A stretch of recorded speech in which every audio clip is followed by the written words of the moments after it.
Next and last contestant of the day on the topic is Recruit Constable GD Joshela Sangtam. Recruit Constable GD Joshela Sangtam, who is going to strongly put forth his views against the motion.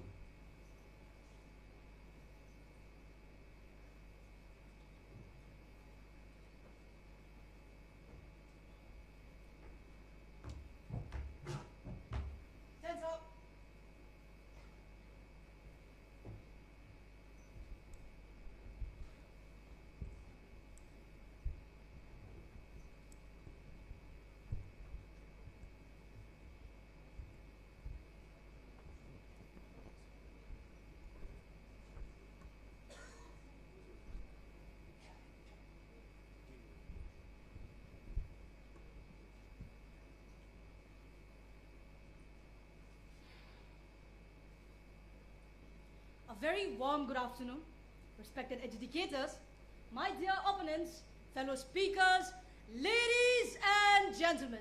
I am Recruit GD Joshela Sangtam from Assamrifles, and today I stand before you to argue against the topic custodial death is not acceptable in any situation. Let me begin by asking each of you, what would you do if an innocent life depended on you?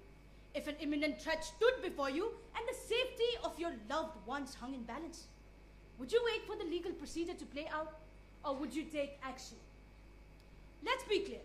I'm not here to advocate for custodial violence or abuse of power. Every individual, regardless of their crime, is entitled to fundamental human rights and due process.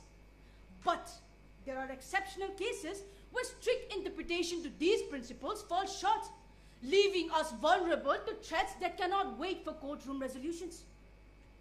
Imagine this scenario. An officer is faced with a high-risk detainee, someone who has masterminded a horrific violence.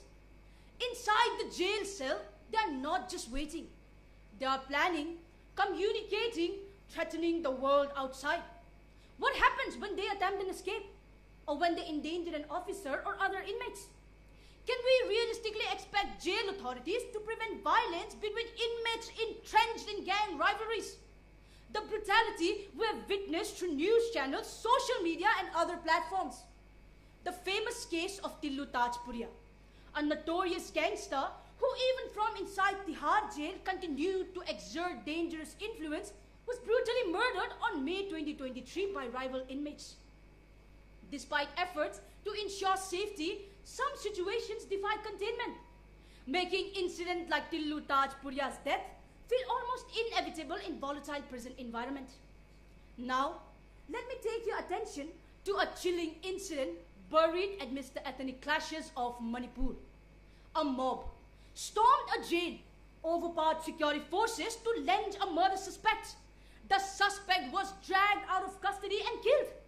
Or the case of Aftab Poonawala, accused in the gruesome murder case of Shraddha Walker. While being transported in a police van, the public attempted to harm him due to the heinous nature of his crime. So, can we blindly insist that the word unacceptable fits this situation even when the life of those mobs, police personnel and even innocent bystanders are at risk? Let me shift your focus to a contrasting case of Ajmal Kasab, the only terrorist captured alive after the Mumbai terrorist attack of 2008. For 4 years, he was kept under tight security, and even though his guilt was clear, he was given a legal representation and a transparent trial. This choice reflects not only the importance of due process, but also India's resolve to uphold its legal principle in the face of extreme pressure. This also matches the statement of the great Nelson Mandela. A nation should not be judged by how it treats its highest citizen, but its lowest one. But we must also acknowledge that not every situation allows such deliberation. Our own nation has recognized this reality, and that's why our government has introduced the Bharatiya Nyaya Sanhita. These reforms reflect a realistic understanding of our world. Sir, I'm not saying that custodial death should be ignored or go unpunished. Every single incident must be thoroughly investigated and any misuse of power must be met with justice. But to say that custodial death is not acceptable in any situation is to ignore the complexity of the world we live in. A world where people sworn to protect us sometimes face threats so immediate, so extreme that hesitation could only mean disaster. In conclusion, I ask you, in a world where lives hang in balance, is it fair to demand that police personnel stand down in every situation? To deny them the right to defend innocent life when a real imminent threat exists? I think not. We must trust our constitution, our judiciary, and our justice system's ability to make fair and balanced decisions even when those decisions are difficult. A similar sentiment was also expressed by our visionary leader, Dr. APJ Abdul Kalam. The judiciary is the guardian of civilized life. Thank you. Thanks, sir. Thanks, sir.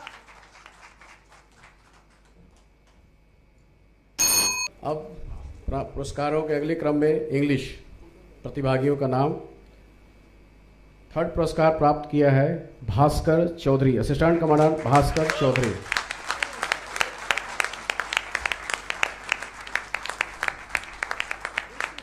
ये certificates व 8,000 पुरस्कार राशि प्रदान की जा रही है।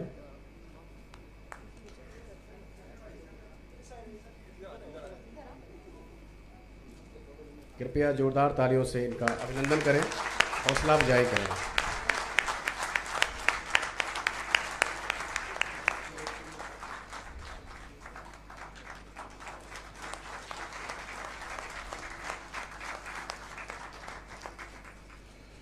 अगले पुरस्कार विजेता है द्वितीय पुरस्कार assistant commandant Akshay Badola, CI सब से।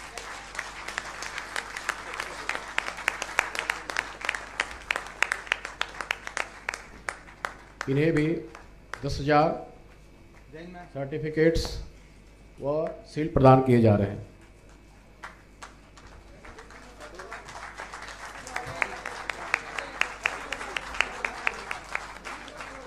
कृपया जोरदार तालियों से इनका स्वागत करें, अभिनंदन करें, हौसला अफजाई करें।